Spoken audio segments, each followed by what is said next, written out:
Canal 4. Funeraria Don Antonio. Traslado dentro y fuera de la región. Servicios funerarios y autos de compañía. Trámites de exhumación y cremación. Fórmulas de pagos y convenios. Cuota mortuoria, IPS, AFP, Tipreca, Capredena, tarjetas de crédito, cheques a fecha. Fonos 959 17 31 71 y 992 13 65 46. Funeraria Don Antonio, pionera en la región, en Coyhaique, Cochrane 580, a metros de calle Lautaro. 50 años sirviendo en la región de Aysén. El placer de regalar tiene un punto de encuentro. Fernández Regalos. 25 diseños de poleras regionales, prendas, tejidos y polares exclusivos para damas y varones. Los regalos ideales, el sello regional de Fernández Regalos, son el delicado gesto de saludar a tus seres queridos.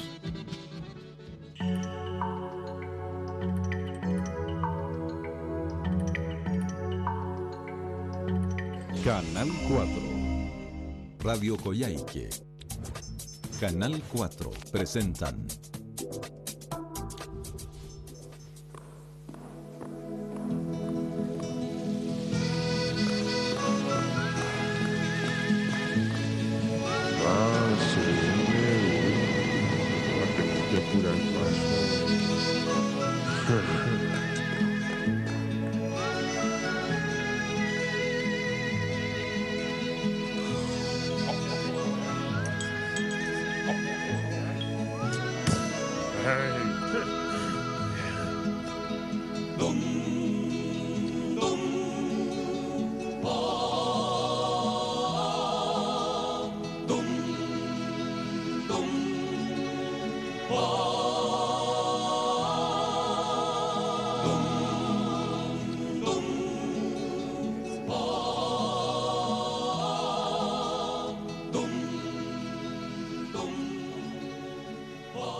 Bueno, nuevamente estamos con el truco político. Es la idea, como siempre, de Canal 4, que se une a la transmisión que nos pide Radio Coyhaique Online, para estar también con Radio Coyhaique 95.3, con Radio Canal 4 de televisión, Canal 91, Canal 92, y poder llegar a nuestros televidentes a través de la radio y la televisión, para justamente que ustedes reflexionen, conozcan un poco más las ideas. De hecho, esta semana hubo un cierre ya con cerca de 900 enmiendas por parte de los expertos que están trabajando en ella. Vamos a tratar de entrar en esa materia, pero saludamos a quienes nos acompañan. Por orden de llegada, Julio Ñanco está ya con nosotros, Pilar Cueva y don Andrés Aldívar. Julio, bienvenido. ¿Cómo está usted, joven, nuevamente en campaña? Así es, muchas gracias, Rocco. Saludar a todos los que están mirando y escuchando también por las redes de Rocco TV.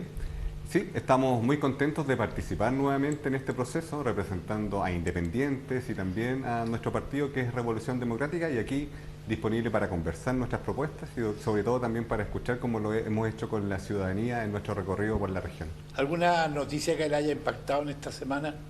Alguna noticia que haya impactado, yo creo positivamente, pero yo creo que hay un contexto que es un poco adverso, difícil, y lo que uno tiene que hacer es también transmitir optimismo a la ciudadanía. La buena noticia es que Coyhaique también fue convocada para participar en el plan de seguridad que está proponiendo el gobierno, y yo creo que esa es una buena medida para la gente que está viviendo fenómenos de inseguridad, y la región no quedó al margen de la propuesta gubernamental, y eso es una buena noticia. Buena noticia. ¿Y usted, Pilar, tiene noticias? ¿Cómo está? ¿Cómo está su campaña? Hola, Rocco, muy buenas tardes. Un placer estar aquí junto a Julio y Andrés. Creo que ha sido una muy buena semana para nosotros en terreno, recorriendo. Y de las noticias de la semana yo me voy a quedar con la solución del conflicto del hospital de Coyhaique.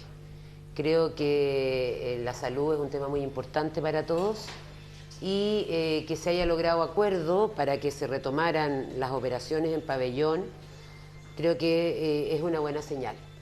También me parece interesante que se haya incorporado la ciudad de Coyhaique al nuevo plan de seguridad del gobierno, en la medida que se focalice o se enfoque a lo que se pidió, que es a desbaratar el narcotráfico, a quitarle poder a las bandas, quitarles poder económico. Yo creo que es muy interesante porque se requiere bastante inteligencia y harta investigación al respecto. Así que, pero muy contenta de cómo nos ha ido durante esta semana. Y don Andrés, ¿cómo ha sido su semana? Y bueno, también si hay alguna noticia a nivel nacional. Bastante activa, porque he tratado de mantener la mayor cantidad de visitas y tener contacto con la gente. Estuvimos en Puerto Aysén, volvimos sobre Coyhaique y hemos trabajado a través de los programas de radio y televisión. Tuve que estar en Santiago porque me hicieron un programa en la CNN junto con otros candidatos de otras regiones respecto al tema de la Constitución. Pero yo creo que hay dos temas que son importantes. Uno, el que estaba señalando tanto Julio como Pilar, que es el tema que la comuna de Coyhaique haya sido incluida entre este plan de seguridad, que muchas comunas quisieran tenerlo. Una de las cosas que se está reclamando es de que no sea un plan generalizado para todas las comunas porque se sienten en desigualdad y además hay un argumento, que no es el caso de Coyhaique, pero no sé si aplicará acá, que muchas veces cuando se aplica un plan de seguridad en una comuna, la del lado empieza a ser la receptora de los actos de violencia y delito. Entonces, es un tema que hay que visualizarlo como un aporte para tratar de colaborar, no criticar, sino que colaborar a que el plan sea lo más eficiente posible. Y relacionado con eso está el tema que yo creo que en el Parlamento ha habido ya un acuerdo amplio de consenso, de tratar todos los proyectos que tienen relación con el tema de la seguridad y especialmente se dictó ayer en el Senado la norma relacionada con el tema de la regulación de la migración, o sea, hacer un mayor control del inmigrante que llega al extranjero, que no hay que mirarlo como un enemigo, pero sí hay que controlarlo, que no se nos cuele inmigrantes que son muchas veces que traen un antecedente policial que ha provocado muchos daños y que desprestigia muchas veces a otros miembros de esa misma nacionalidad. Yo como quiero defender a los venezolanos. Yo conozco mucho de Venezuela, he estado muchos años en Venezuela visitándolo. Es gente de gran calidad, mucha gente que ha venido es de gran calidad, pero hay un pequeño núcleo que está comprometido con actos delictuales graves, pero no por ello podemos condenar a todos los venezolanos. Yo eso le quiero ser bien franco porque yo creo que es injusto hacerlo. Correcto. Pero me parece bien que se controle la migración. Aprovechemos entonces rápidamente, esa es la opinión, pero muy rápida, de la llegada de Álvaro Elizalde al equipo del presidente de la República. Yo creo que la llegada de Álvaro Elizalde, que forma parte también de los partidos de la alianza de gobierno, yo creo que es importante. Nosotros estábamos viendo de que la ministra secretaria de Gobierno, Ana Lía Uriarte, tenía una situación, me parece que de salud, por lo tanto no podía ejercer en propiedad el cargo, pero yo creo que es importante dar una solución, que en definitiva el gobierno garantiza gobernabilidad. Llega Álvaro Elizalde también a hacerse cargo de una cartera que es muy relevante en el ámbito también de lo que estamos conversando. Hay una serie de proyectos de ley que tienen que ver con dar mayor seguridad a la ciudadanía y es necesario también hacer ese cambio y yo creo que es una noticia positiva que Álvaro Elizalde llegue a la cartera de gobierno. ¿Y para usted, Pilar?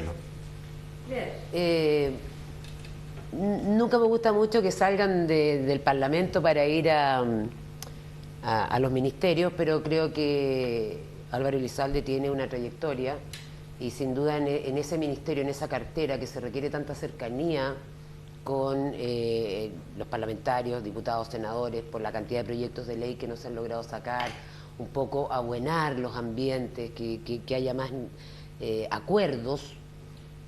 Creo que sin duda puede ser un gran aporte. Tiene vasta experiencia. Obviamente no comulgamos políticamente, pero creo que es una persona que le va a dar seriedad, madurez, que creo que hace falta en la moneda. Por eso, al igual que usted, pues fue presidente del Senado. Yo personalmente tengo una relación con Álvaro mucho tiempo. Él me reemplazó en la región del Maule como senador. Creo que ha sido un buen senador, como presidente del Senado, encabezó algo que le dio una personalidad a él, que fue ser capaz de lograr un gran acuerdo, junto él con otros, no solo él, para poder tener lo que estamos haciendo ahora, que poder hacer un proceso de nombramiento de una nueva convención, porque se fracasó en la anterior. Y Álvaro, en ese sentido, tuvo un papel bien importante junto a otros personajes, no solo él. Ahora yo le deseo que le vaya bien. Es un cargo difícil, porque sobre todo lo que hemos hablado, con un Parlamento que está totalmente disgregado en muchos partidos, con mucha gente independiente, la tarea de un ministro secretario general de la Presidencia se hace mucho más complejo. No era la tarea de Edgardo Benning en los tiempos de Elwin, que eran 6, 7 partidos. Ahora Gracias. Son 20 y tantos. Entonces, yo creo que le puede ir bien. Y creo que va a ser un muy buen equipo con Macarena Lobo, que también se mencionó como posible ministra de reemplazo a Ana Uriarte. Y a Ana Uriarte le deseo una pronta mejoría, recuperación de su salud, porque al parecer, por la licencia que ha tenido casi 2 meses, muestra que lo que tiene es algo delicado. Muchas gracias. Que tiene que resolver. Entramos en materia. Nuestro equipo de periodistas se centró un poco en lo que han sido estas 900 enmiendas que se han presentado. Y la primera, vamos a presentar a una abogada. Bueno, casi todos los expertos son abogados. Son 21 de los 24 son abogados.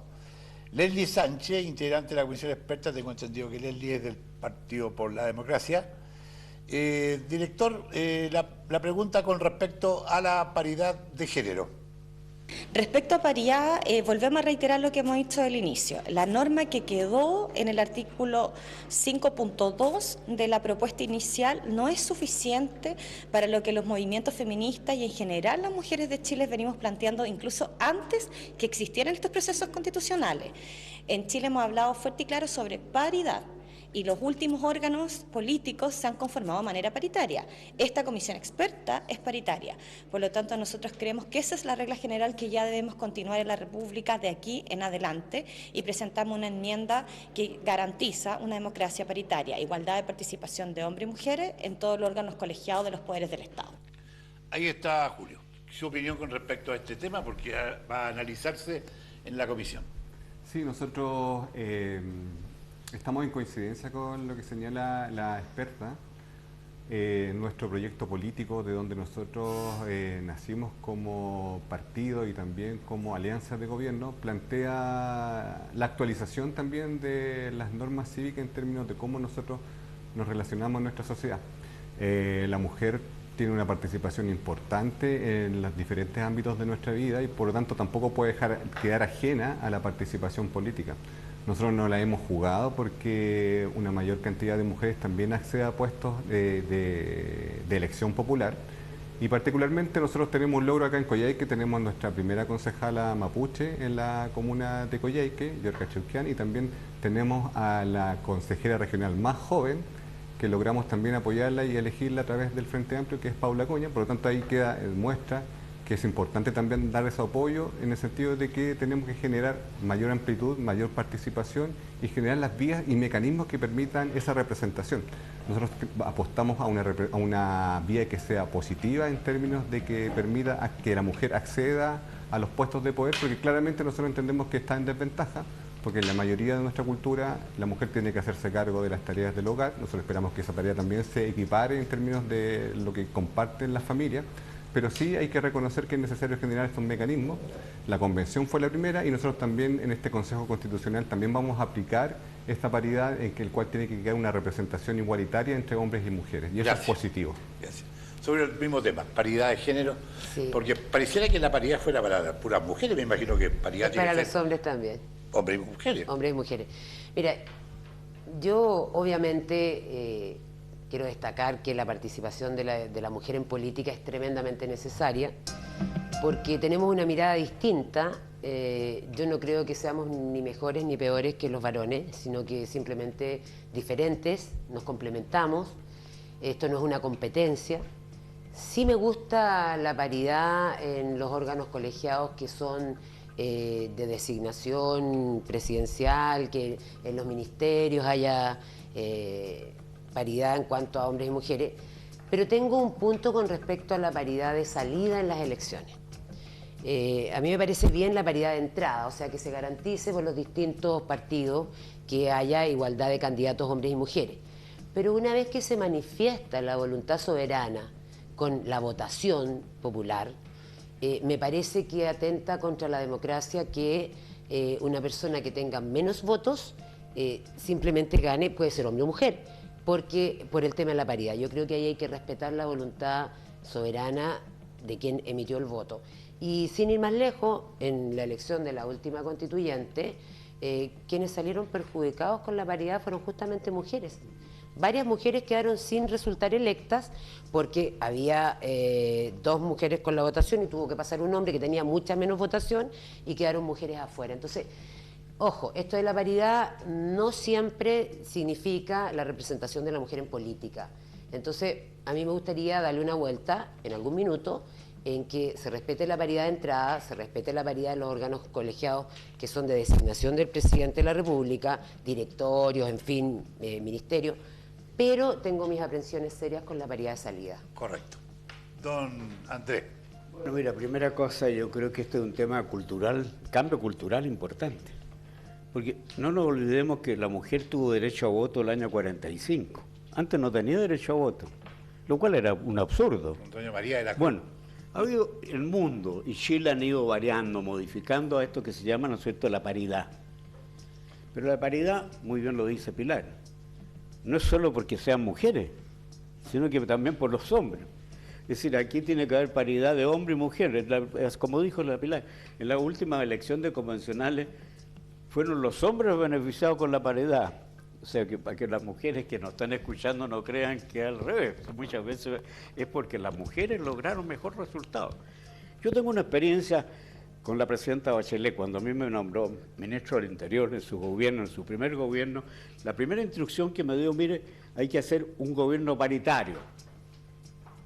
Y teníamos que buscar, ¿no es cierto?, igualdad de número de ministros de hombres y mujeres. Y se logró. Luego yo pasé ya al segundo plano, que eran los subsecretarios, que ya eran un poco más. Ya se hacía más complejo, más difícil. Y tuvimos que lograr, ¿no es cierto?, la paridad en subsecretario. Y después pasamos a los seremi. Y ahí sí que ya era mucho más complejo. Y a los gobernadores, que también tuvimos eso. Ahí tuve un problema, me acuerdo, porque había una diferencia de uno. Íbamos viajando al Paraíso a la transmisión del mando con la presidenta. Ella iba en el auto delante y yo atrás. Íbamos completando el nombramiento de gobernadores. Y respecto a la 9ª región, ¿no es cierto?, se me produjo un problema porque ahí se completaba la paridad. Y había un hombre y una mujer. Y yo le dije a la presidenta, mire, yo tengo este problema, que el hombre cumple con todos los requisitos y la mujer tiene un problema delicado en relación con derechos humanos. Me dijo, es muy grave, no, le dije, parece que no están, pero no tengo todos los antecedentes y tenemos que llegar al Parlamento el día siguiente ya jurado como presidente, tenemos que tener el tema resuelto. Y me dijo, mire, nombre a las mujeres, ya, porque tenemos que cumplir con la escuela. Bueno, resultó que a los 3 días tuve que cambiar a la mujer porque no, que era candidata, porque no cumplía, que tenía problemas. Entonces, o sea, hay que ser cuidadosos. ¿Sería partidario entonces a lo mejor de 2 votos? Mira, yo soy uno partidario, para el hombre y la mujer. En el caso, me entiendo, de la paridad de entrada, todos estamos de acuerdo. En la paridad de salida, hay que buscar un sistema electoral que permita que la paridad se dé. En algunos lugares, no me acuerdo en qué país, pero en la Constitución establece doble voto. Tú votas por una lista de hombres y una lista de mujeres. Obligado. El hombre o la mujer vota por este y por este. Y automáticamente se produce la paridad.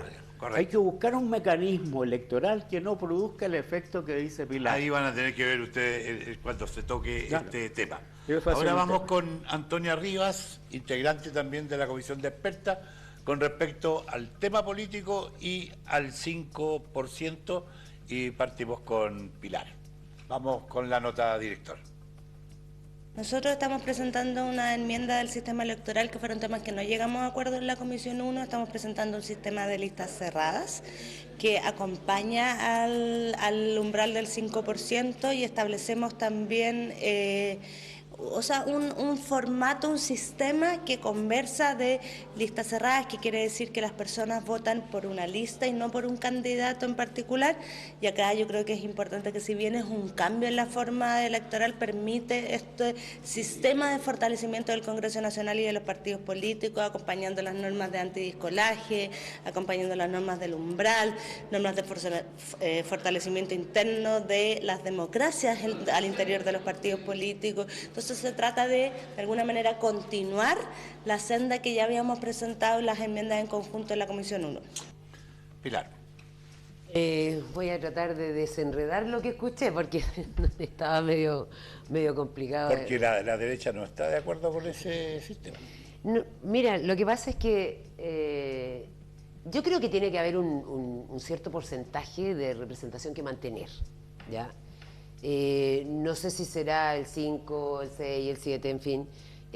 Creo que el 5 pudiera ser razonable, pero a mí me gusta en lo personal. Después veremos si llegamos, espero llegar al Consejo Constitucional y llegar a acuerdos razonables. Yo creo que por mucho que se trate de votar por listas, la ciudadanía hoy día vota por personas. Y necesita saber quiénes son cada uno de los candidatos y cada uno lo que tiene. Entiendo yo que es importante que las personas identifiquen de qué partidos son o de qué conglomerados son, sin tender a engaños, porque de repente también pasa eso. Que quede claramente establecido de qué conglomerado político eres, pero yo creo que hay que votar por las personas más que por una lista cerrada. Correcto. Don Andrés. Mira, yo estoy totalmente de acuerdo con mi sobrina. Antonia Rivas es sobrina directa mía y le tengo mucho cariño. Y creo que ha dicho cosas con las cuales, si bien en algunas cosas no tenemos igualdad de opinión política, estuvimos todo el verano juntos y conversamos estos temas. Bueno, y en este tema yo soy partidario, frente a la dispersión que hay de partidos políticos, 20 y tantos partidos. 23. Hay que tomar un sistema que permita que haya menos partidos, representativos por supuesto, pero con determinadas condiciones. Y hay que tomar la experiencia que se hay en el mundo moderno, en los países que tienen sistemas que han funcionado bien. Yo, desde esa perspectiva, a mí me gusta la lista cerrada, pero a su vez con una modificación, que es el caso alemán. La Constitución alemana da 2 votos.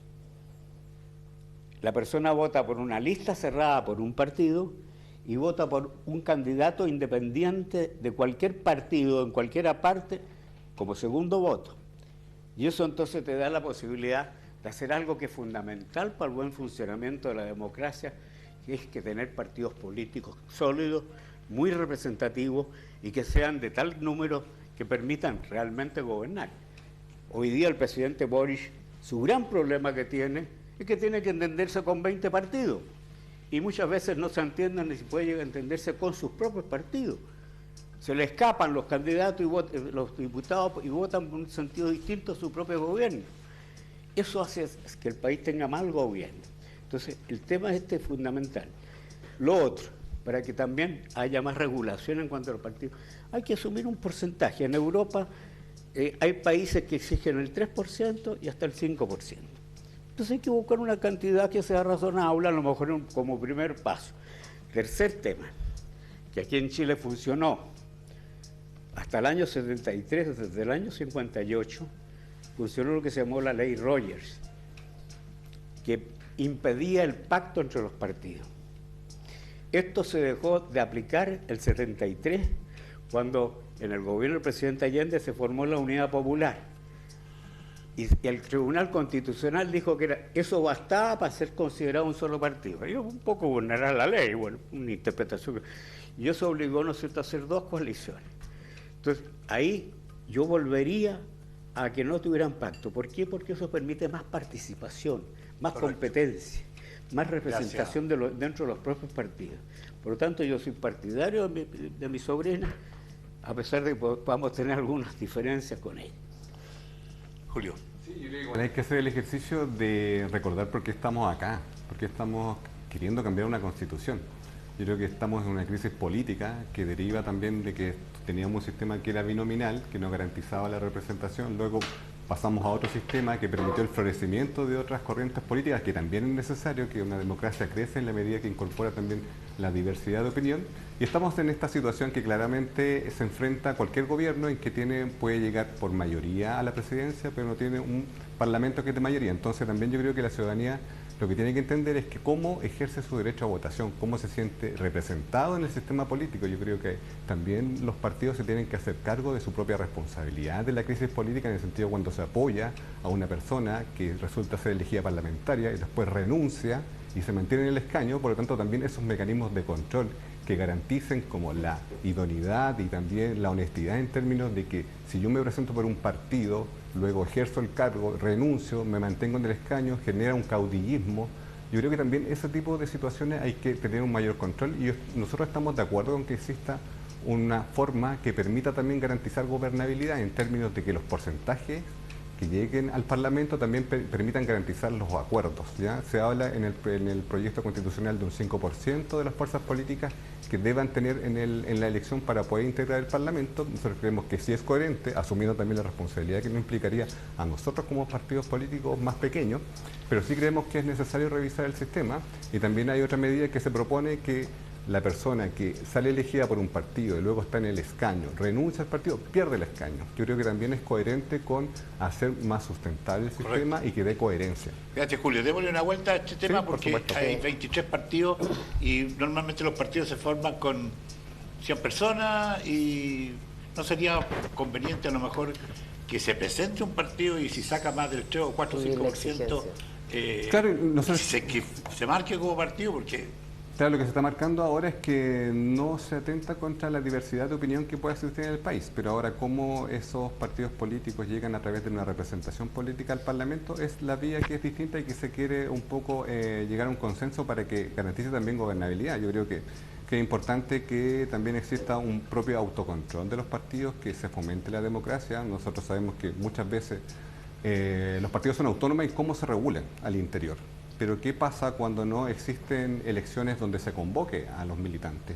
Nosotros también tenemos que fortalecer esa capacidad que tienen los partidos de ser el vínculo entre la ciudadanía y el Estado. Esa tarea la tienen que cumplir los partidos en todos los territorios, y nosotros vemos que muchas veces se transforman solamente en plataforma para que ciertas personas lleguen a puestos de poder y después no cumplen el rol. Correcto. Nosotros creemos que es necesario, para fortalecer la democracia y poder volver a legitimar el sistema, es que los partidos también cumplan su rol interno y fortalezcan también su propia democracia. Pilar, sobre la formación de partidos. Sí, yo creo que hay que poner exigencias a la formación de partidos, porque si no, también pueden ser muchos movimientos, pero un partido político es necesario, sí. Han venido en un poco decadencia, no solamente por el actuar de los partidos, sino que también alguna contribución de los medios de comunicación, con todo el respeto, no me refiero a Roco TV, pero a nivel país, donde también salió la ley antidíscolo, porque cualquiera renunciaba al partido y continuaba con el mismo cargo. Entonces la ciudadanía votaba por una persona que representaba una doctrina o un pensamiento, y después la persona renunciaba y salía para cualquier parte. Yo creo que la ley de partidos políticos es importante, tiene que tener más exigencia. Creo que pueden existir muchos movimientos, pero no estoy de acuerdo en cómo se permitió la elección de la constituyente anterior, en que cualquier movimiento, por pequeño que sea, puede llevar un candidato. Lamentablemente no estoy de acuerdo, puede ser políticamente incorrecto lo que estoy diciendo, pero es lo que yo pienso. Yo creo que hacer pactos debe estar permitido, deben aglutinarse, pero con claridad y transparencia de a quienes representa cada pacto. Y por otro lado, mira, fue bien discutido el sistema binominal. A mí no me parecía un mal sistema, aunque a muchos les diga, pero ¿cómo? Creo que nos dio estabilidad en muchos momentos. Y cuando uno mira al extranjero también, bueno, miramos a Estados Unidos, la estabilidad que ha tenido entre republicanos y demócratas tanto tiempo, que se mantiene con esa estabilidad a lo largo de los años. A mí no me parece tan descabellado buscar un sistema que garantice que haya ciertos bloques, unidades, que se les ponga un porcentaje, que los partidos tengan exigencias para crearse, pero que existan partidos políticos, porque sí le dan viabilidad y estabilidad a una democracia. Gracias, Pilar. Don Andrés.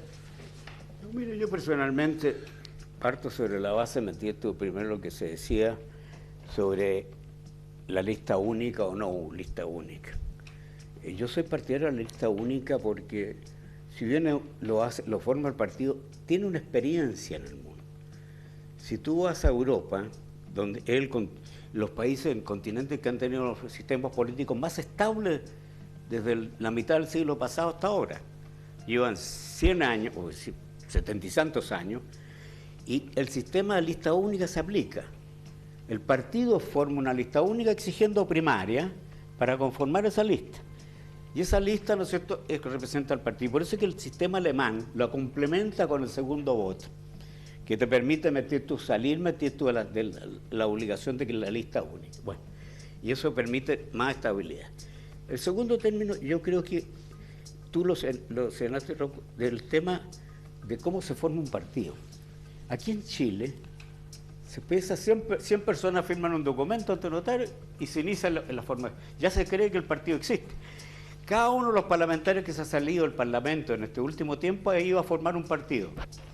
El último se retiró uno y dijo voy a ir a formar un partido. Porque yo soy partidario de que cualquier persona llegue a una elección pueda inscribirse. Mira, inscribo el partido por las regiones, por lo que queramos llamar. Y que sea la gente que vote o no, si logran una votación sobre el 3 o el 5%, quedan constituidos como partido. Hoy día lo que pasa es que empiezan a juntar firmas. Con 100 basta. Y les cuesta juntar firmas. Y se provoca un hecho tan delicado como fue el caso de un partido, que autorizó la firma un notario que había muerto, que era un pariente mío, además el notario. Y había muerto hacía 2 años y aparecía autorizando la firma de no sé cuántos miles de ciudadanos que formaban un partido determinado. Y se ha prestado muchas veces para ese tipo de situaciones. Gracias, don Andrés. Bueno, nos quedamos con usted, don Andrés, porque ahora justamente su sobrina, como dice usted, Antonia Rivas, ¿no? Habla sobre los escaños reservados. En escaños reservados nosotros tenemos la convicción, y es una indicación que fue firmada por el máximo posible de comisionados de nuestro sector, y incorpora la presencia de escaños reservados en el Congreso Nacional. No señalamos si es en la Cámara o en el Senado, lo dejamos regulado a la ley, pero lo importante es que yo creo que la ciudadanía entienda, y que también entienda el resto de los comisionados, la importancia de que los pueblos indígenas estén representados políticamente en las instancias de decisión como es el Congreso Nacional. Y ahí lo dejamos atado a un sistema electoral, al registro electoral indígena, donde las personas que se autoidentifican como indígenas se inscriben, que ya existe hoy, pero en base a eso se determina el número de escaños. En este tema tenemos una diferencia con Antonio, porque yo personalmente creo que los escaños reservados no los llamaría yo escaños reservados, porque aparece como fuera un privilegio. Lo que hay que hacer es que hay un registro electoral donde se inscribe la gente que es procedencia de pueblo originario. Y ese padrón vota. Si ese padrón logra tantos votos, en una proporcionalidad que se determine respecto a la votación total, darle el derecho a tener un representante, o 2 representantes, o 3 representantes, de acuerdo con la votación. Y eso le da legitimidad. Mire, en el caso francés, los escaños reservados solo son para 2 casos. En los casos de los territorios territorios de Francia, que son en las islas. Y el tema de la Polinesia, le dan una representación de un parlamentario. Y en el caso de otro sector, de otro sector geográfico, se le da a otro. Son 2. Pero eso es una cosa muy excepcional. Es lo mismo que nosotros dijéramos que a la isla de Pascua, que es un territorio extraterritorial, le diéramos una representación parlamentaria. ¿Por qué? Porque es un territorio muy claro, muy definido, que está fuera del continente. Pero yo personalmente no lo llamaría reservado, porque aparece como una cosa, un privilegio. Y no Gracias, don Andrés. Doña Pilar. Sí, yo creo que en el tema de escaños reservados no me gusta tampoco el concepto. Creo que tiene que, me parece bien que haya un padrón determinado para que pueda hacer los pueblos originarios tener algún grado de representatividad, pero no como fue en la constituyente anterior o como algunos pretenden, en que se tengan una gran representación. Tiene que ser en proporción al número de representados que son, digamos, ¿se entiende bien? O sea, si son 100, bueno, tendrán lo que corresponde a representar a 100. Si son 5.000, tendrán lo que corresponde a representar a 5.000, de acuerdo al padrón y de acuerdo a lo que representan cada uno de ellos. No me parece que deberían tener ese privilegio y que pudieran, de alguna manera, forzar como minorías algunas tendencias que finalmente no representen a la gran mayoría del país. Entonces, sí creo que tienen que estar presentes, sí me parece que hay que ver la fórmula, pero no estoy de acuerdo en que a una pequeña minoría se le dé una gran representación solo por ser de una condición. Sea cual sea, porque pueden ser los pueblos, hoy día serán los pueblos originarios, mañana serán minorías religiosas o minorías sexuales, no tengo idea, pero creo que cada uno representando a lo que de verdad representa, o sea, eso para mí es democracia. Creo Gracias, que Pilar. hay que plantearlo así. Julio. Sí, bueno, es un tema que me toca. Yo soy chileno, pero de origen mapuche. Tengo un diplomado en pueblo originario y desde esa perspectiva también quiero compartir el conocimiento desde la historia de vida y también desde la academia, qué es lo que significa cuando hablamos de, más allá como de la connotación o el nombre de escaño reservado, qué es lo que estamos discutiendo con esa medida. Estamos hablando en términos de derechos políticos, en actualizar nuestra norma vigente a los tratados internacionales que el propio país ha firmado y que ha sido ratificado también en el Parlamento, en el sentido de garantizar los derechos políticos de los pueblos indígenas que habitan el país. Yo creo que esa es una medida importante que permite fortalecer la democracia. Más allá como del nombre, yo creo que es importante que nosotros avancemos hacia la representación política que implica más allá de lo que yo vea, por ejemplo, en los pueblos originarios, que a mí me parece bien que yo los tenga vendiendo su artesanía. Lo que nosotros queremos es tener incidencia en las decisiones y de esa forma también nosotros mejoramos la democracia. Entendemos que el Estado chileno se formó desde el punto de vista de generar una sola identidad, una sola nación.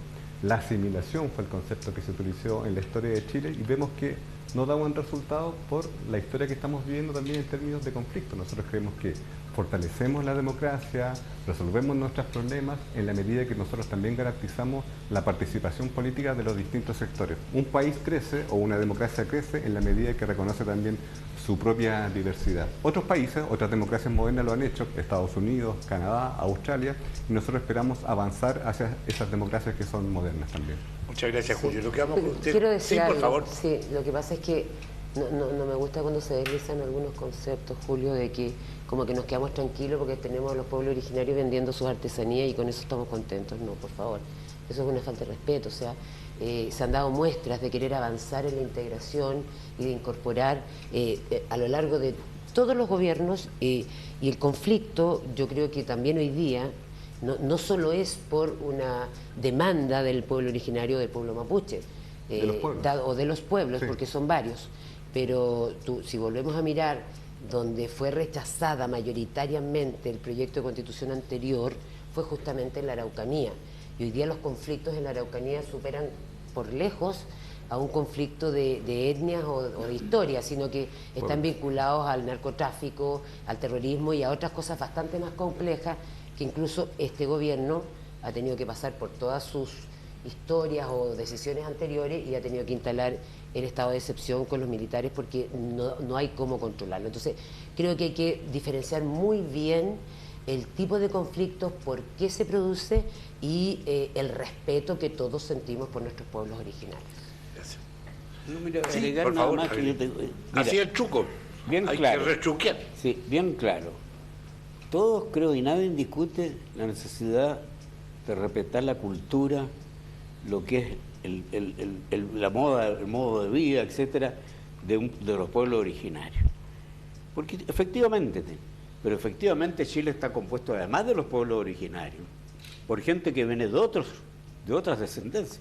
Es decir, hay italianos, aquí tenemos al director Rocco, hay italianos, hay alemanes, hay, bueno, de todos, de procedencia, pero son todos chilenos, tanto los mapuches como los descendientes alemanes, ingleses, o italianos, belgas, quien sea que hubo una colonización belga, son todos chilenos. Ahora, yo por eso que digo que no me gusta el término reservado. Debe ser porque es una expresión del derecho a tener representación parlamentaria en el ente parlamento a gente que tiene un origen claramente marcado, como el caso del pueblo mapuche, que por decir dentro de los 12 que hay, pero que esa gente elija de acuerdo con un padrón y de acuerdo con la proporción de que saque de voto. Y va a ser perfectamente legitimado. Eso no quiere decir que no tengamos que también preocuparnos de todo lo que son las demandas de los pueblos originarios, que están pendientes seguramente de resolverse, que están en un conflicto grave en la Araucanía por ese tema. Pero no podemos resolverlo por la vía de darle 2 o 3 cargos en el Parlamento.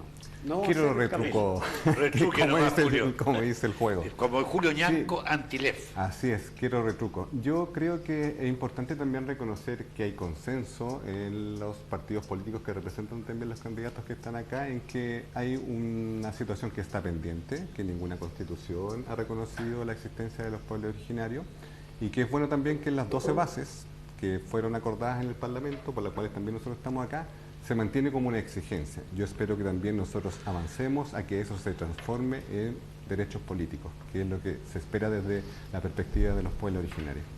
Gracias. Nos quedamos contigo, Julio. Ahora viene Alejandra Kraus, demócrata cristiana, integrante de la Comisión de Expertas, por un tema que nos corresponde a nosotros como región, las principales enmiendas sobre el medio ambiente. Hemos presentado un capítulo bastante más reforzado que el que se contenía en las normas generales que se sometieron a aprobación en general, fundamentalmente adecuándolo a la legislación nacional, a estándares internacionales en esta materia. No podemos no recoger lo que le está pasando al mundo y sin duda a Chile. La crisis climática nos obliga a ser tremendamente responsables mirándose al futuro. Creemos, sin duda, que es un capítulo que era necesario incorporar principios como el precautorio, la justicia climática, la justicia ambiental, la prevención, entre otros. En consecuencia, hemos fortalecido y profundizado el capítulo sobre medio ambiente, haciéndolo, además, vinculándolo con el desarrollo y la sostenibilidad. Julio.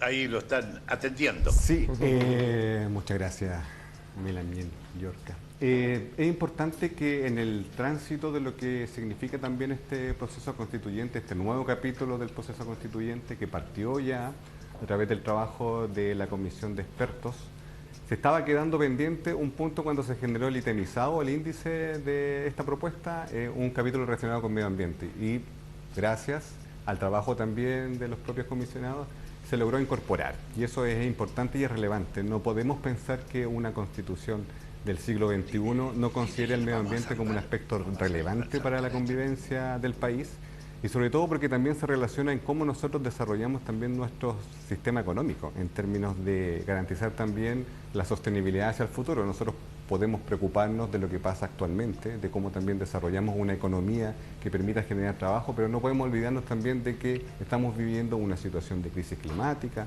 calentamiento global, que también se evidencia en lo que estamos viviendo acá en la propia región. Nosotros estamos también teniendo en cuenta de que uno de los factores importantes con el calentamiento global, que va a ser el crecimiento del mar, va a significar la transformación de nuestro litoral.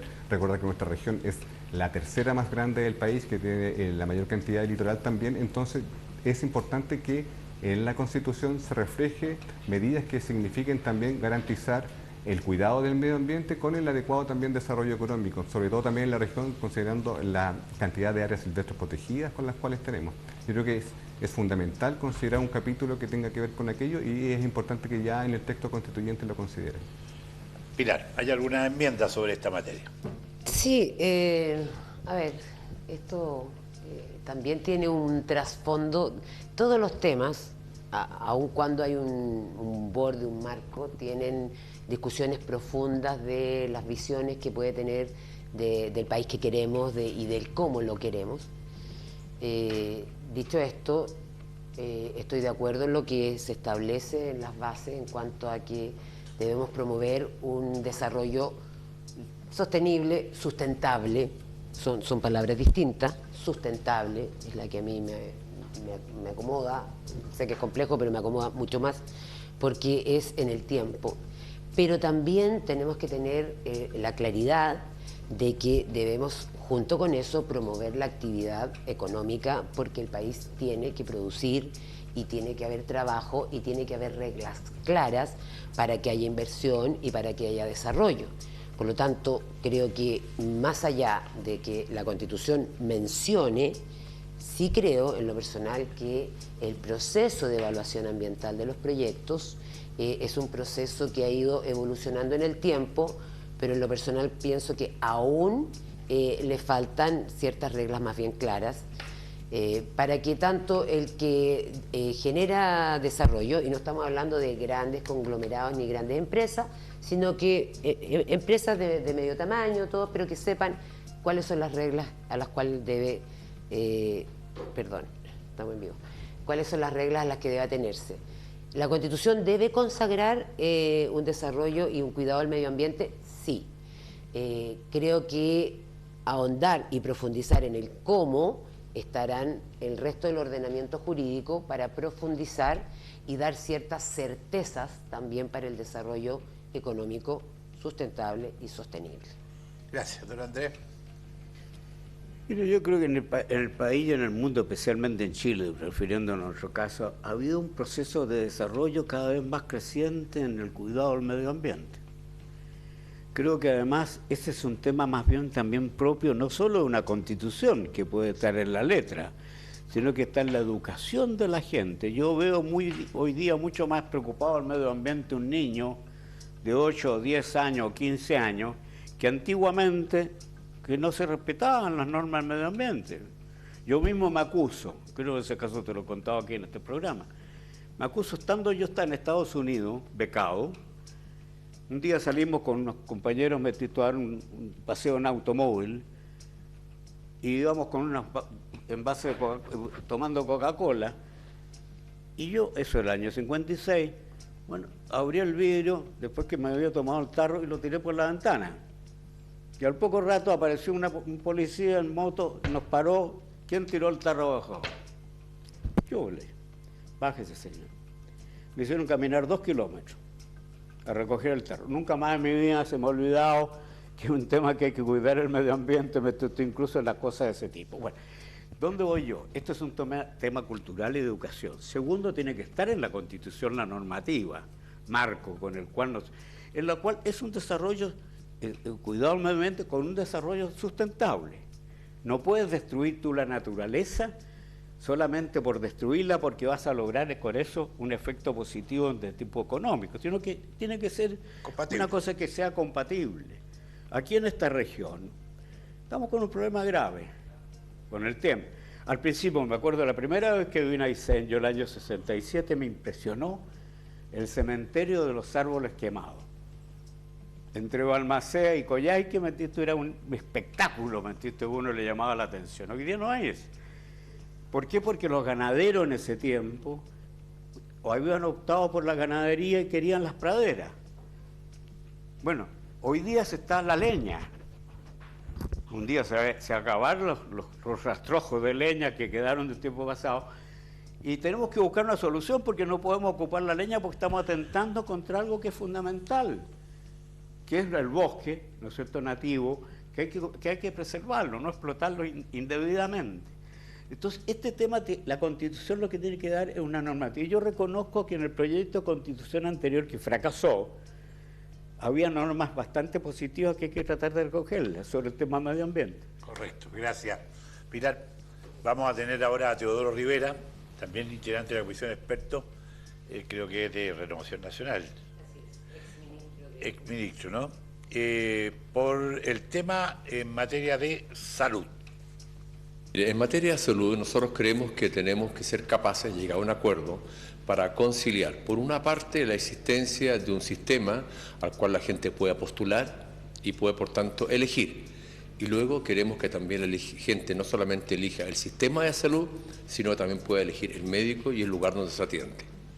Ahora, para lograr un mayor equilibrio entre lo que hoy día existe y lo que queremos que exista a futuro, concebimos que el Estado puede generar y mantener una red hospitalaria a nivel nacional para que las posibilidades de competencia se incrementen y las posibilidades de mejor atención se incrementen.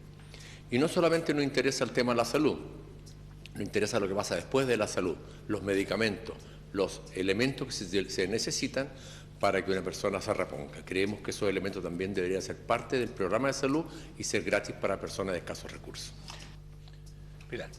Sí, me parece, estoy plenamente de acuerdo, está muy basado también en lo que las bases institucionales, en la posibilidad de elegir el tipo de salud, dónde te atiende y el sistema en que te atiende. Cuando se puede elegir, entonces volvemos a nuestra querida región de Aysén, donde no es dable elegir y por lo tanto el Estado debe garantizar condiciones mínimas de salud digna y equitativa para los habitantes de la región. Porque muchas cosas de las que se dicen en los expertos están pensadas con una mirada bastante centralista. El Estado tiene el deber de garantizar que los ciudadanos tengan una prestación de salud y que pueda ser pública o privada, lo conversamos ya en el truco anterior. El Estado puede financiar o pagar o no confundir la función pública con la función del Estado, ¿ya? Porque hay políticas públicas que pueden ser financiadas por el Estado pero estar entregadas a privados para que hagan la prestación y que el ciudadano pueda elegir. Yo creo que como una constitución es para muchos años en adelante, yo espero en algún minuto que también en la región de Aysén, aparte del hospital, que comparado con otros hospitales del país es un buen hospital, cuando uno ha visto algunos que están bastante mal atendidos o con infraestructura deficiente, pero que también en el tiempo podamos tener centros de salud privada y que la ciudadanía pueda elegir y que si hay especialidades que se dictan en el centro privado que no están en el público, el Estado sea quien le garantice al ciudadano también poder atenderse en el privado. No sé si se logra entender. O sea, la libertad de poder elegir sí puede estar garantizada también por el Estado, incluso en una región como la nuestra. Don Andrés. Este es uno de los temas, como te dije en nuestro programa, es un tema que en el mundo entero preocupa a los países para dar una buena atención. Y realmente, hasta el día de hoy, no se ve uno que dé totalmente cobertura a la salud como se le debe a cualquier ciudadano. Y en Chile, bueno, estamos en una situación más dramática todavía, porque efectivamente tenemos una salud que es de calidad, a lo mejor la puede tomar el privado y que no la tiene al alcance la mayor cantidad de chilenos y chilenas que están en el FONASA. Y tampoco lo tienen muchas veces con tanta calidad el que está en el ISAPRE. Hay también dificultades. Entonces aquí lo que hay que hacer es primero reconocer el derecho. Segundo, cuando hay una falencia en materia de salud para prestar ese derecho y respetar ese derecho, el Estado tiene la obligación de intervenir. Invertir lo necesario como para que el país, el caso de la región de Aysén, ¿no sé?, tenga el hospital que corresponda, el sistema de salud que corresponde, de acuerdo con las necesidades. Porque si el privado responde, bueno, va a ser menor la exigencia que tú le vas a pedir al Estado. Pero mientras no hay una atención de salud como corresponde, en cualquier materia, no solo salud, también en los otros derechos sociales que hay que proteger. Entonces, ese es un tema fundamental. Ahora, lo otro, es cierto, que también tenemos que tomar nota que hay lugares de lugares. No es lo mismo acceder a la salud en el centro del país, donde tú estás a corta distancia, en los lugares donde te prestan la atención, de una región como la de Aysén, que está con una pésima conectividad, con una red vial que es de lamentar, como para llegar, ¿no es cierto?, al hospital de acá, de un punto apartado de la región, por Dios que cuesta. Entonces, en ese caso el Estado tiene la obligación de intervenir y de prestar y hacer. Mire, en los años 40, el país no tenía electricidad. ¿Y qué hizo el Estado? El Estado invirtió en la Endesa e instaló las plantas hidroeléctricas, que después pasaron al sector privado, está bien. Pero aquí, ¿quién va a venir a invertir en una planta que responda también al medio ambiente, etcétera? Hubo un proyecto, el Hidroaicén, que la gente se opuso con cierta razón, no por el hecho de la planta, sino que porque había una transmisión de toda la electricidad que se iba a producir aquí por el Beque, iba a ir esto para el centro, para el Santiago. Entonces eso invadía la región. Entonces aquí hay que hacer centrales de pasada. ¿Y quién la hace? Si no la hace un privado, la hace el Estado. Estamos desviando al tema. Correcto. Julio, sobre la salud. Sobre el tema de la salud, yo creo que es importante también considerar que queremos hacer un cambio. Yo entiendo que lo que actualmente garantiza la Constitución es la posibilidad de elegir, pero no está garantizado el derecho. Y los principales malestares de la ciudadanía de Aysén, que se manifestaron en el año 2012, en el movimiento social, y que también se siguen manifestando ahora, tienen que ver con que acá en la región de Aysén, por su particularidad geográfica, se debe garantizar el acceso a la salud, y eso implica también decisiones políticas en términos de que si yo, como Estado o como gobierno, decido que Aysén tenga X cantidad de hospitales que puedan resolver la atención acá en el propio territorio, porque acá, como nosotros sabemos, los que vivimos acá, es que muchas de las enfermedades que son complejas no las podemos resolver acá, tenemos que salir, y no todos pueden salir de la región. Entonces, ¿qué pasa? Estamos entre la vida y la muerte, y eso genera una sensación de injusticia y malestar en la propia ciudadanía que entiende que el sistema no está funcionando. Por lo tanto, yo me alegro que dentro de las 12 bases que establecieron el acuerdo político se considere desde ya, más allá como de la posibilidad de elegir, que el Estado garantice el acceso a la salud, y no solamente cuando uno ya está enfermo, sino que también la tarea preventiva, y un área que es muy fundamental para la región de Aysén, atendiendo también la condición climática y geográfica, tiene que ver con la salud mental. Primera vez que nosotros hablamos en una constitución de la salud mental, particularmente en la región de Aysén, en la comuna de Aysén, es un factor muy relevante en el cual el Estado se tiene que hacer cargo también y generar la infraestructura y la atención necesaria para que podamos también resolver esa problemática que es muy relevante en el país, que de antes no se hablaba, pero que ahora es muy importante atenderla. Y yo me alegro que exista ese consenso político, pero sí partimos de una base compartida que es el acceso y el derecho a la salud. Gracias. Bueno, avanzar también que en Chile Chico ya tenemos un 40% de avance en lo que es el nuevo hospital de Chiriquí. Oiga, con respecto a lo último, escuché a Pepe Out decir que la elección del 7 de mayo será también un plebiscito para el gobierno. ¿Qué opina usted, Julio? ¿Qué será un plebiscito para el gobierno? Yo creo que toda elección que se da en cualquier gobierno es también se ve como una medición en términos de lo que nosotros... Claramente nuestra opción política se la jugó porque existe este cambio constitucional. Nosotros hablamos de alcanzar los cambios por la vía democrática y eso es lo que hemos hecho en cada de las instancias. Nos hemos sumado desde el primer acuerdo, también nos sumamos a este otro acuerdo que genera este proceso. Pero sí, yo creo que la ciudadanía tiene la certeza de que nosotros estamos generando un gobierno que permite también escuchar a la ciudadanía con sus problemáticas actuales. Pero sí, idealmente a nosotros nos gustaría que se separara un poco el tema constitucional. Lamentablemente, ciertos grupos políticos o partidos políticos ocupan el miedo, el tema de la inseguridad, que tampoco podemos decir que no existe, para poder copar la agenda y mezclar los temas. Yo creo que no es bueno que la gente se sienta con miedo de ir a votar.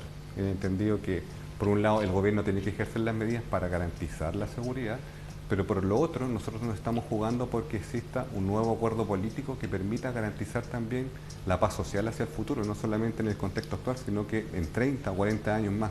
Por lo tanto, también ahí uno apelaría a la responsabilidad política de no volver a utilizar los eslogans que muchos gobiernos utilizaron anteriormente, por ejemplo, delincuentes se les acabó la fiesta, se cierra la puerta giratoria, cuestiones que no se lograron. Por eso yo creo que es importante no jugar con los miedos de las personas y transmitir la esperanza y el positivismo de que podemos estar mejor si estamos todos participando en la mesa generando los acuerdos.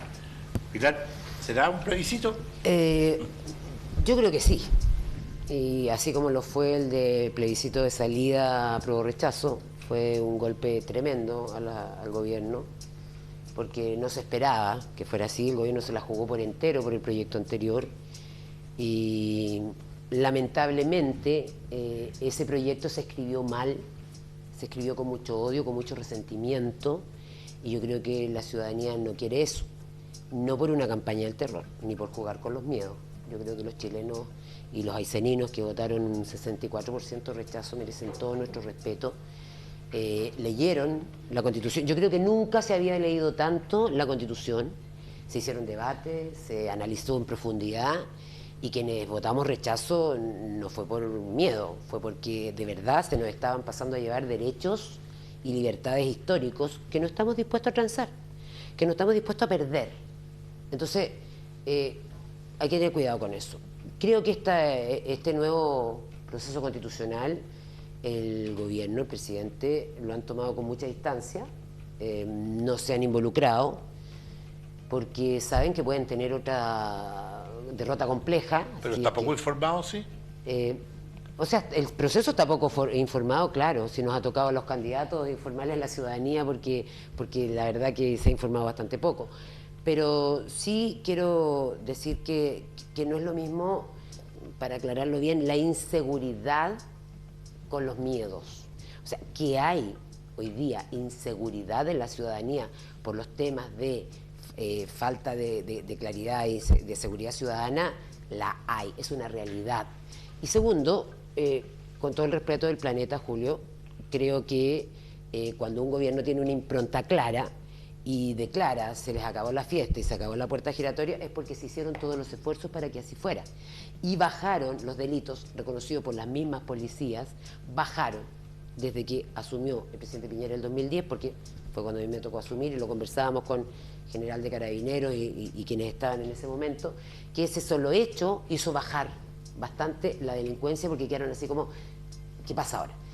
Otra cosa es el tipo de delincuencia que estamos enfrentando hoy día, que también es muy compleja, y por eso creo que tiene que haber amplios acuerdos, y me parece muy bien, porque estamos enfrentando una delincuencia que es mucho más organizada, que son mafias, que está relacionado al narco, que vienen, no quiero estigmatizar a los extranjeros, pero sí hay mafias internacionales que ya están instaladas en nuestro país a nivel nacional, y para eso se requiere un consenso amplio. Todos tenemos que estar dispuestos para que recuperemos y estemos a la altura de darle certezas y seguridad a la ciudadanía. Gracias, Pilar. Sobre lo mismo, y despidiéndose también del programa con respecto a lo que vienen sus actividades. En un sistema democrático como el nuestro, cualquier elección de autoridades que se dé va a tener un sentido plebiscitario. Siempre está en juego el apoyo o no apoyo al gobierno o un juicio sobre el gobierno. En ese sentido yo creo que Guido Girardi, no porque quiero aprovecharme de su frase, dijo algo que fue realista cuando fue el tema de los indultos. Dijo, mire, el problema que hay, por eso él planteó la posibilidad que fuera el PPD en la alianza con nosotros junto con el Partido Radical. Dijo, mire, el gobierno va a ser derrotado, dijo, porque va a ser calificado por la lista del indulto. Y efectivamente eso, como también otras cosas. El gobierno le iban a cobrar la cuenta por lo que está pasando en materia de inflación, por lo que está pasando en materia de empleo, porque es la realidad de la vida en la política. A uno le pasan la cuenta con justicia, sin justicia, sobre el que sea lo cierto el manejo del gobierno. Y el gobierno efectivamente no ha tenido una actitud que no es comprometida con una determinada lista, no, pero indiscutiblemente la gente identifica una lista con el gobierno. Y no es que yo quiera hacer gobierno o oposición, sino porque es la realidad. Y el gobierno, y yo creo que sabe y tiene conciencia de esto. Incluso le mandaré un recado a mi amigo Álvaro Elizalde. Yo no hubiera hecho el cambio de gabinete hoy día. Lo hubiera hecho después del 7 de mayo. Porque si es muy malo el resultado para el gobierno, como puede ser, como fue en septiembre, no sé, la misma proporción o no, va a haber un problema político interno y va a haber cuentas que se van a cobrar. Y entonces, el tema es si es un plebiscito, La realidad de los hechos lo lleva a ser un plebiscito, aunque tú no quieras que sea un plebiscito. Dejo las cámaras para despedirse. Bueno, no, voy a repetir algo que siempre he dicho durante estos programas en todas partes. Yo lo único que le pido a la gente que el día 7 el voto es obligatorio, vaya a votar, concurra a votar. Efectivamente no ha tenido toda la información que debe tener. Uno lo ve en el terreno, estoy seguro Pilar y Julio saben que la gente pregunta y uno tiene que informarlo. Pero es muy breve el plazo. Bueno, pero la gente ojalá que vaya, ojalá que se informe más y que podamos informarla más. Y que voten en conciencia. Por quien crea que sea el mejor o la mejor para poder hacer una nueva constitución que tenga más conocimiento, más experiencia. No le voy a decir que tenga un doctorado, no, pero que sea gente que conozca mucho la realidad nacional, regional, etcétera. Y que lo haga con absoluta independencia. Esto no es un problema de demócratas cristianos, radicales, socialistas, Frente Amplio, Renovación Nacional, no. Es un tema país. Y lo que tenemos que hacer, yo espero que así suceda en la convención, que dictemos una constitución para todas y todos los chilenos sin exclusión, para que funcione bien una democracia donde cada vez se pueda la gente expresar y manifestar su opinión y sus opciones. Esa es la tarea nuestra. Muchas gracias. Pilar, al despedirse. Sí, bueno, hablarle a todos quienes nos están viendo por las pantallas de Roco TV, que efectivamente este caminar por la región hasta los últimos rincones ha sido informando el proceso, ha sido contando nuestra realidad y nuestras propuestas, que lo defiendo mi folleto porque creo que está hecho con mucho amor y mucho cariño para la gente, que efectivamente concurra a votar más allá del voto obligatorio, concurra a votar este 7 de mayo porque es un deber ciudadano, porque la Constitución nos tiene que dar las garantías de nuestros derechos, libertades, posibilidad de elegir en el futuro, lo que nosotros pensamos y creemos que debemos ser como país y como región. Por lo tanto, efectivamente, mi postura es Aysén, territorio estratégico para Chile. Es posible reconocer un territorio estratégico en una constitución. También es posible defender nuestros derechos, libertades, con toda la pasión del mundo, con todo el compromiso, pero saber llegar a acuerdos para tener una constitución que sea para todos, no de unas minorías, no creo en las dictaduras de las minorías como intentó ser el proyecto anterior. Creo que tenía que ser para lo más amplio posible y que nos dé estabilidad en los próximos años. Por eso, E17, Pilar Cuevas, 7 de mayo, si usted así lo considera. Correcto, gracias. Don Julio Ñanco, D16, y el B6 de don Andrés Saldívar.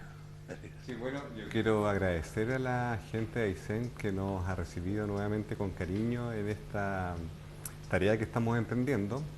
Nos hemos encontrado con los amigos que conocimos en O'Higgins, los distintos territorios en Cisne. Estuvimos este fin de semana, vamos a estar en Islas Huichas, porque es importante llegar a hablar de descentralización no solamente como a nivel nacional, sino también dentro del propio territorio. Sabemos que la mayor cantidad de gente está en Coyhaique y Aysén, pero sí hay que hacer el esfuerzo de salir a conversar. Acá tienen una opción que tiene experiencia en el servicio público, que vive acá en la región, que usa los servicios públicos de la propia región, un arquitecto que se ha formado en el servicio público, que ha estudiado la materia en la cual quiere trabajar. Tengo estudios en Derecho Administrativo que también me permiten garantizar seguridad. A los adultos mayores también les quiero hablar, a las mujeres, a las que cuidan a sus hijos, que nosotros aquí estamos disponibles para trabajar por mejorar también la calidad de vida de las personas de la región de Aysén, pero con perspectiva local. Yo creo que es importante que nosotros, junto con hablar de temas nacionales, logremos generar los consensos para que la región de Aysén quede representada. Acá hay un arquitecto que tiene en su eslogan "Construyamos Chile desde Aysén", y aquí está su carta ganadora. Correcto. Bueno, solamente nos resta agradecerle a ustedes, a quienes han acompañado y a quienes nos están sintonizando a través de Coyhaique Online, Radio Coyhaique y también Canal 4, son temas más densos, en realidad no es como cuando conversamos por los temas del pavimento, por el agua atravesado, la construcción del pavimento de la calle, o el alcantarillado, el puente, la luz, el agua, los problemas que son típicos. Son problemas más profundos. Más profundos, que tenemos que estar. Pero ustedes, en su hogar, sienten la cercanía de nuestros candidatos y en el momento fundamental, que es el día 7 de mayo, usted ahí lo decide. Nadie va a pensar más que lo que piensa usted. Y esa es nuestra labor como medio de comunicación, poner en común el sentimiento y justamente el pensamiento de quienes han puesto los nombres a disposición para esta oportunidad de ser consejeros constituyentes. Hasta la próxima semana.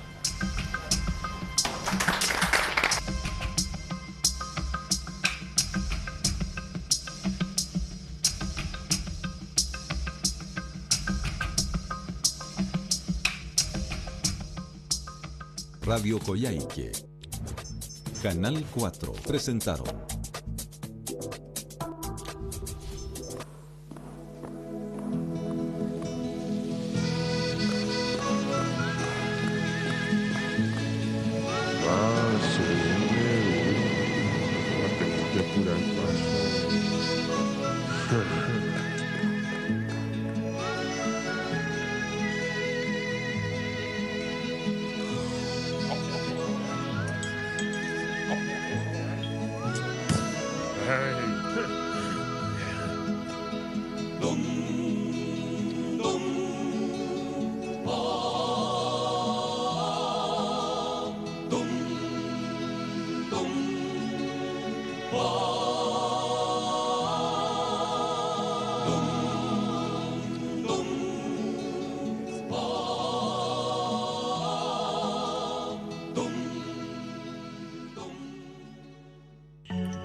Canal 4.